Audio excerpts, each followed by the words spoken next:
مسیح یسوع کے زندہ جلالی پر فضل نام میں آپ سبوں کی سلامتی ہو جی۔ تو پیارے دوستو، چینل کو لائک اور سبسکرائب کر لیں تاکہ نئی ویڈیو کے نوٹیفیکیشن آپ تک پہنچتے رہیں۔ اس طرح ہم اپنی ویڈیو کا آغاز کرتے ہیں۔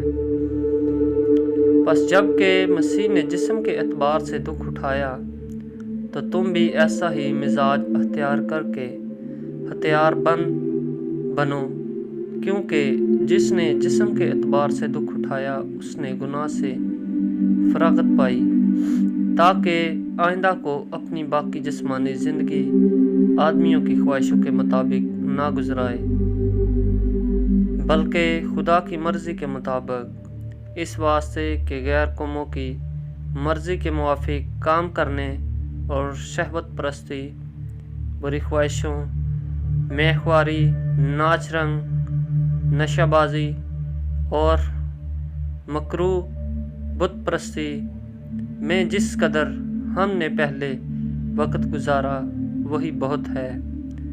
اس پر وہ تعجب کرتے ہیں کہ تم اس سخت بد چلنی تک ان کا ساتھ نہیں دیتے اور لعن طعن کرتے ہیں۔ انہیں اسی کو حساب دینا پڑے گا جو زندوں اور مردوں کا انصاف کرنے کو تیار ہے، کیونکہ مردوں کو بھی خوشخبری اسی لیے سنائی گئی تھی کہ جسم کے لحاظ سے تو آدمیوں کے مطابق ان کا انصاف ہو، لیکن روح کے لحاظ سے خدا کے مطابق زندہ رہیں۔ آمین۔ خداوند آپ سب کو بڑی برکت دیں۔ پہلا پطرس اس کا 4 باب پہلی آیت سے 6 آیت کے آخر تک۔ خداوند